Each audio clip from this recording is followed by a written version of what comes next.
बोकारो के बालीडीह थाना क्षेत्र के इंडस्ट्रियल एरिया स्थित शिवोम ऑयलॉयज प्राइवेट लिमिटेड फैक्ट्री में बिहार निवासी 27 वर्षीय मजदूर दिलीप कुमार श्रीवास्तव की ऊंचाई से गिरने के कारण मौत हो गई।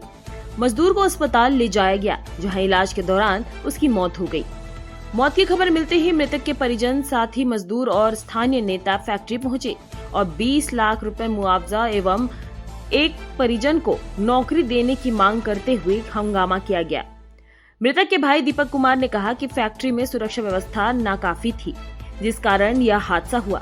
उन्होंने चेतावनी दी कि यदि उनकी मांगे नहीं मानी गई तो वे शव को फैक्ट्री गेट पर रखकर विरोध करेंगे। तो कंपनी से फ़ोन नहीं आया, मेरा दोस्त मुकेश किया फ़ोन, बोला कि तुम्हारा भाई को चोट लगा, फ्रैक्चर हुआ, बस हाथ पैर फ्रैक्चर हुआ और कोई दिक्कत नहीं। तो हम 1 बजे घर गए, फिर नॉर्मल होके गए, वहाँ पे केम मेमोरियल में गए तो डॉक्टर मृत घोषित कर दिया। फिर आप बोल रहे हैं वहाँ ऊपर से गिर गया, सीट लगाने के दौरान सीट लगा। क्या वो सेफ्टी बेल्ट नहीं लगाया था? क्या सेफ्टी बेल्ट लगाया कि यहाँ पे ध्यान देना चाहिए था ना। यहाँ पे गार्ड 4 गार्ड हैं, 4 गार्ड हैं, नहीं कर रहा था, उतार देना चाहिए था। उसका जैसा और दूसरा वर्कर मिल जाता, नहीं लगाना चाह रहा था, उतार के भेज देना चाहिए था। फिर भी उसको चढ़ा गया, बिना सेफ्टी का था, फिर भी उसको चढ़ाया गया। क्या मांग है अभी आप लोग का? मांग यही है, हमारा 20 लाख रुपये मुआवजा देंगे और एगो परमानेंट नौकरी दे देंगे। तो क्या अभी वार्ता में क्या हुई?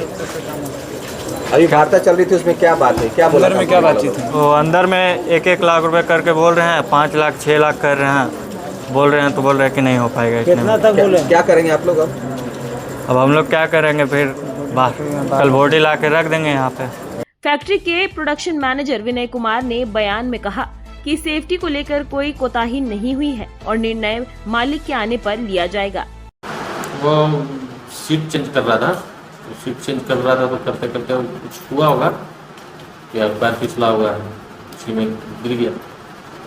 गिरने के बाद क्या किया आप लोग? उठा के हॉस्पिटल ले गए तो वहाँ पे एक्सरे हुआ, फिर वहाँ से लेके गए आपका केम मेमोरियल, वहाँ में भर्ती कराएं। भर्ती होने के बाद फिर धीरे धीरे उसका जो ठेकेदार था वो भी था साथ में, हम लोग थे नहीं, वही था, तो वही फिर देखा होगा, तो फिर बोला सीरियस है, तो फिर हम लोग गए, तो हम लोग पहुँचते डेथ हो गया। कह रहे हैं सब लोग कि यहाँ पे सेफ्टी का ध्यान नहीं दिया गया था, सेफ्टी बेल्ट लगा के काम नहीं कर रहा था। नहीं, सेफ्टी बेल्ट अभी भी होगा, ऊपर में दिया हुआ है सेफ्टी बेल्ट है। उसका ठेकेदार से पूछे, उसका ठेकेदार का रिकॉर्डिंग है मेरे पास, सुना देंगे। तो वो जो आरोप लगा रहे गलत है। हाँ, सेफ्टी बेल्ट हम लोगों ने दे रखा है, हो सकता है उसने वो नहीं पहना होगा। इधर थाना प्रभारी नवीन कुमार सिंह ने कहा कि सीसीटीवी फुटेज के आधार पर जांच की जाएगी और दोषी पाए जाने पर उचित कार्रवाई होगी।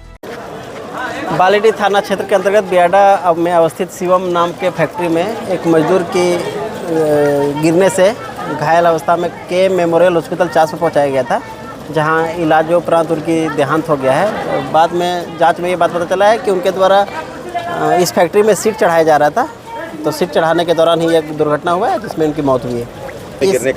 इस बिंदु पे हम लोगों के द्वारा यहाँ पे लगे सीसीटीवी कैमरा का अवलोकन किया जाएगा और जो भी दोषी होंगे निम्नानुसार कार्रवाई की जाएगी। वार्ता जो अभी हुई, वार्ता जो चली थी उसमें क्या बातें हैं? वार्ता पीड़ित पक्ष और प्रबंधन के लोग आपस में बैठे थे, बात चल रहा है, अभी तक फाइनल नहीं हो पाया है, लेकिन मुआवजा को लेकर दोनों पक्ष आपस में बैठे थे।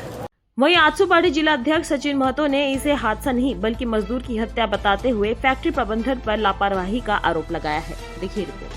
ये पूरी तरह से कंपनी मैनेजमेंट की लापरवाही है। जिस तरह से आप लोग देख रहे हैं, वो करीब 50 फीट के हाइट से लड़का गिरकर देहांत हुआ है। वो ना तो सेफ्टी बेल्ट उसका लगा हुआ था, ना ही वो यहाँ पे कब से काम कर रहा है, उसका कोई आई कार्ड है, ना ही कोई उसका पीएफ कटता था, ना ही कोई उसका जितनी भी सुविधाएं उसे मिलनी चाहिए थी वो कोई भी उसे सुविधा नहीं मिलती थी। 12 रुपये में आज के डेट में इंश्योरेंस होता है एक लेबर का, वो इंश्योरेंस भी उसके पास नहीं था। आप सोच सकते हैं कितनी घोर लापरवाही यहाँ पे कंपनी मैनेजमेंट के द्वारा की गई है। और ये तो एक दुर्घटना या घटना नहीं है, ये हत्या है। ये साफ पे कंपनी मैनेजमेंट के द्वारा की गई दिलीप कुमार की हत्या है। इसकी जिम्मेवारी पूरी तरह से कंपनी मैनेजमेंट को लेनी चाहिए और जो भी मुआवजा उनके परिवार की मांग है उन्हें पूरी तरह से मिलना चाहिए। क्या अभी वार्ता में थे आप लोग? क्या बातें हुई? वार्ता में देखिए हम लोग थे, हम जो उनके परिजन की मांग थी 30 लाख, बाद में वो घटकर 25 लाख आई, लेकिन कंपनी मैनेजमेंट जिस तरह से 5 लाख 6 लाख रुपया अपनी ओर से देने की बात कर रही है, तो उससे लोग गुस्सा के यहाँ से निकल गए और वार्ता को बीच में यहाँ पे छोड़ के कल डेड बॉडी को यहाँ पे लाने का काम करेंगे और साथ ही साथ इस मैनेजमेंट की एक और कंपनी है उसे भी जाम करने का काम करेंगे।